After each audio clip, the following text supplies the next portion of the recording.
अक्सर आप लोगों ने देखा होगा, जब भी हमारे देश में कहीं किसी भी तरह के चुनाव होते हैं, तो ईवीएम और वीवीपैट चर्चा में आ जाती है। उसको लेकर विवाद होने लगते हैं। आखिर ईवीएम को लेकर विवाद क्या है, उनके बारे में हम लोग बात करेंगे। और देखिए, ईवीएम है, ये वीवीपैट है, एक कंट्रोल यूनिट आप लोगों को देखने को मिलेगा। आखिर ईवीएम और वीवीपैट होता क्या है, इस पर हम लोग बात करेंगे, जानेंगे। ईवीएम की विश्वसनीयता सुनिश्चित करने से संबंधित सुरक्षा के उपाय क्या हैं, उन्हें भी देखेंगे। और पहले मतपत्रों से चुनाव होता था, वोट डलते थे, तो मतपत्रों की तुलना में ईवीएम और वीवीपैट के क्या लाभ हैं, उन पर भी बात करेंगे। एक और आपको बात बता दूं, ऐसा नहीं कि अभी कांग्रेस विपक्ष में है तो वही इसका विरोध कर रही है। जो भी पार्टी चुनाव हारती है वो ईवीएम पर सवाल खड़े करती है। जब बीजेपी भी चुनाव हारती थी ना, तो वो भी ईवीएम के खिलाफ देश भर में यात्राएं निकलती थी। उनके नेता ईवीएम के खिलाफ आप दिखते थे, किताबें लिखते थे, ये भी जान लीजिए। और देखिए, जो विधानसभा की, राज्यसभा के, लोकसभा, राष्ट्रपति, उपराष्ट्रपति के चुनाव होते हैं ना, इन्हें करवाता है इलेक्शन कमीशन ऑफ इंडिया। भारतीय निर्वाचन आयोग एक संवैधानिक संस्था है। संविधान के अनुच्छेद 324 के तहत चुनाव आयोग की स्थापना की बात की गई। 25 जनवरी 1950 में स्थापना हुई थी। 25 जनवरी को आप लोग मतदाता दिवस मनाते हैं। नई दिल्ली में हेडक्वार्टर देखने को मिलेगा। सुकुमार सेन पहले मुख्य चुनाव आयुक्त थे। और जो राज्यों में आपके स्थानीय चुनाव होते हैं, सरपंच के, नगर पंचायत, नगर पालिका, नगर निगम, इनके लिए हर राज्य में चुनाव आयोग होता है। और ईवीएम को लेकर सुप्रीम कोर्ट भी बहुत सारे लोग गए, तो सुप्रीम कोर्ट हमारी सर्वोच्च अदालत है। संविधान के अनुच्छेद 124 के तहत सुप्रीम कोर्ट की स्थापना की बात की गई। 28 जनवरी 1950 में स्थापना हुई थी। ईवीएम को लेकर क्या है विवाद, तो कुछ राजनीतिक दलों ने चुनाव से पहले, विशेषकर हारने के बाद, ईवीएम के से हेरफेर का दावा किया, और जिससे उसकी विश्वसनीयता पर संदेह पैदा हो गया है। 2009 के आम चुनाव में हारने वाली पार्टी ने ईवीएम की विश्वसनीयता पर चिंता जताई थी। और वर्ष 2019 के लोकसभा चुनाव में मतदान समाप्त होने के बाद विपक्षी दलों ने ईवीएम से फिर से ईवीएम की विश्वसनीयता का मुद्दा उठाया था। 2020 में 5 राज्यों में विधानसभा चुनाव के बाद यह विवाद फिर से उभर आया था। 2009 में आप देख रहे हैं, कांग्रेस सत्ता में थी, बीजेपी विपक्ष में थी। 2019 में अगर आप लोग देखें तो बीजेपी सत्ता में थी और कांग्रेस विपक्ष में थी। निर्वाचन आयोग का जवाब क्या है, तो निर्वाचन आयोग ने तकनीकी विशेषज्ञों के अध्ययन का हवाला देते हुए लगातार ईवीएम की विश्वसनीयता का बचाव किया है और कहा है कि मशीनों का हैक या फिर हेरफेर नहीं किया जा सकता है। सर्वोच्च न्यायालय का क्या जवाब है, तो सर्वोच्च न्यायालय ने माना कि ईवीएम में हेरफेर को रोकने के लिए कई तकनीकी सुरक्षा उपाय हैं और कड़ी जांच के साथ प्रशासनिक प्रोटोकॉल लागू किए गए हैं, तथा मतपत्रों की वापसी की याचिका को अनुचित मानते हुए खारिज कर दिया है। अब ईवीएम और वीवीपैट क्या है, तो ईवीएम यानी कि इलेक्ट्रॉनिक वोटिंग मशीन की बात हो रही है। संसद, राज्य विधानमंडल और पंचायतों, नगर पंचायतों, नगर पालिकाओं जैसी स्थानीय निकायों के चुनाव कराने के उद्देश्य से पोर्टेबल उपकरण है। यह एक माइक्रो कंट्रोलर आधारित उपकरण है। इसे एकल पोस्ट और एकल वोट के लिए डिजाइन किया गया। ईवीएम के घटक ईवीएम को 2 इकाइयों यानी कंट्रोल यूनिट और बैलेट यूनिट के साथ डिजाइन किया गया है, और ये इकाइयां एक केबल द्वारा आपस में जुड़ी रहती हैं। यह सुनिश्चित करता है कि मतदान अधिकारी आपकी पहचान सत्यापित करें। नियंत्रण इकाई, ईवीएम की नियंत्रण इकाई पीठासीन अधिकारी या मतदान अधिकारी के पास रखी जाती है। मतपत्र इकाई, मतपत्र इकाई मतदाताओं द्वारा वोट डालने के लिए मतदान कक्ष के भीतर रखी जाती है। ये आप देख रहे हैं, इसी की बात हो रही है। भारत में ईवीएम के विकास की बात करें तो 1977 में ईवीएम की संकल्पना पर विचार किया गया। 1979 में प्रोटोटाइप ECIL हैदराबाद द्वारा विकसित किया गया। 1980 में अनुच्छेद 324 के तहत जारी निर्देशानुसार अगस्त में निर्वाचन आयोग द्वारा ईवीएम प्रमाणित की गई। और 1982 में आप देखिए, केरल के परोर उपचुनाव में ईवीएम का इस्तेमाल वैधता को सर्वोच्च न्यायालय में चुनौती दी गई। 1988 में आप देखिए, ECI को ईवीएम के उपयोग के लिए अधिकार को प्रदान करने हेतु जनप्रतिनिधित्व अधिनियम धारा 61A में संशोधन किया गया। 1990 में आप देखिए, दिनेश गोस्वामी समिति ने ईवीएम को तकनीकी रूप से सुदृढ़ और सुरक्षित बताया। 1998 में 16 विधानसभा चुनाव में ईवीएम का प्रयोग किया गया। 1999 से सन 2000 में 46 संसदीय सीटों, 1999 में हरियाणा विधानसभा चुनाव, सन 2000 में विस्तार से इसका उपयोग किया गया। 2001 में तमिलनाडु, केरल, पुडुचेरी, पश्चिम बंगाल विधानसभा चुनाव में इसका उपयोग पूर्ण किया गया। 2004 के लोकसभा चुनाव में देश भर में ईवीएम का प्रयोग किया गया। 2013 में वीवीपैट को चुनाव संचालन नियमों में संशोधन के माध्यम से पेश किया गया। इसका उपयोग पहली बार नागालैंड उपचुनाव में हुआ था।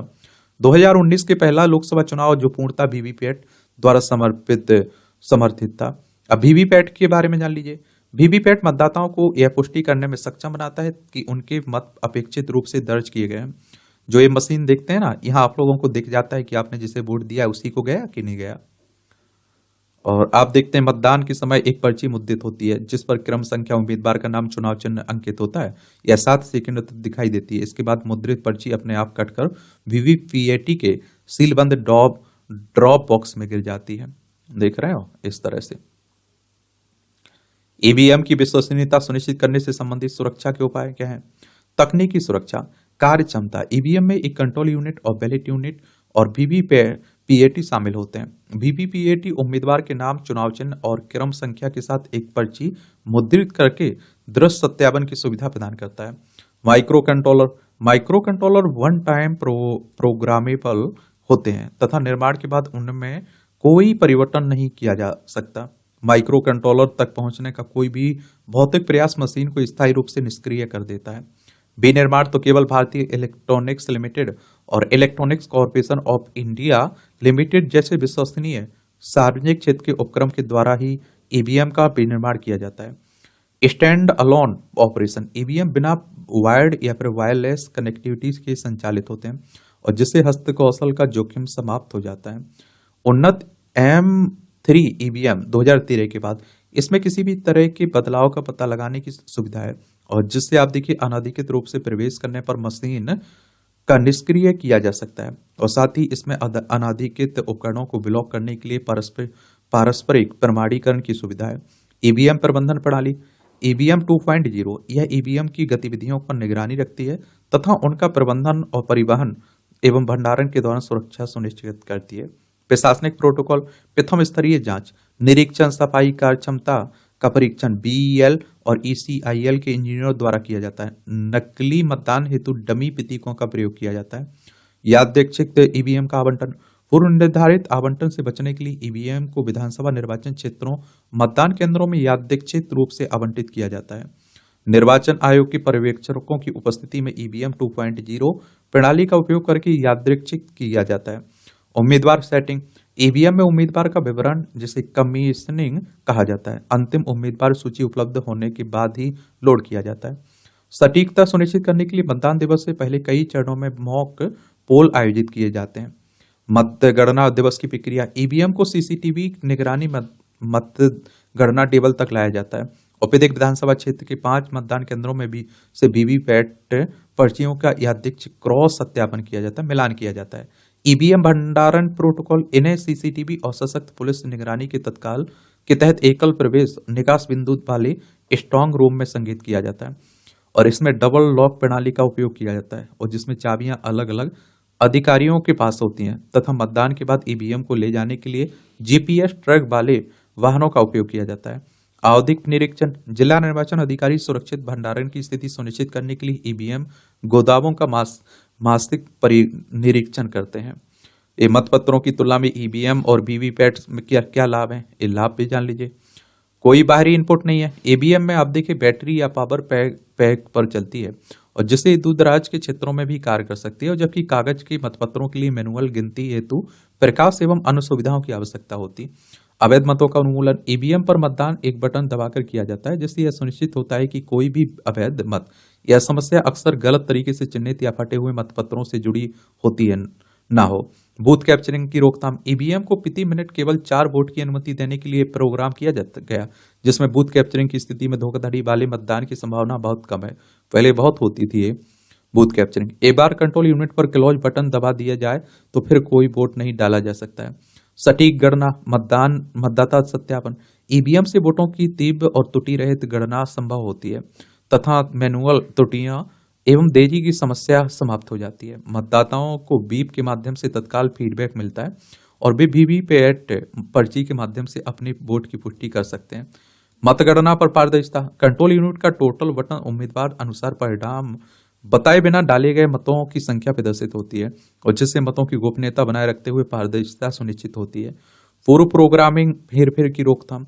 ईवीएम का मूलभूत प्रोग्राम जो राजनीतिक दलों और उम्मीदवारों से तटस्थ होता है चुनाव से बहुत पहले इसके निर्माण के दौरान माइक्रो कंट्रोलर में सन्निहित कर दिया जाता है उम्मीदवारों की क्रम संख्या पहले से जानने में असमर्थता के कारण ईवीएम को फर्जी उद्देश्यों हेतु पूर्ण प्रोग्राम करना असंभव हो जाता है। देख रहे हो, तो इस तरह से आप देखेंगे ये कहानी है ईवीएम वीवीपैट कंट्रोल यूनिट की। आप लोग क्या सोचते हैं? अपनी राय आप लोग जरूर बताया करिएगा और राय लिखा करिएगा भैया। प्रीलिम्स आपको देना है, मुख्य परीक्षा आप लिखेंगे, समझ रहे हैं, इंटरव्यू आपको देना है, तो आपका व्यू तो भी होना चाहिए कि नहीं होना चाहिए? बिल्कुल होना चाहिए। धन्यवाद।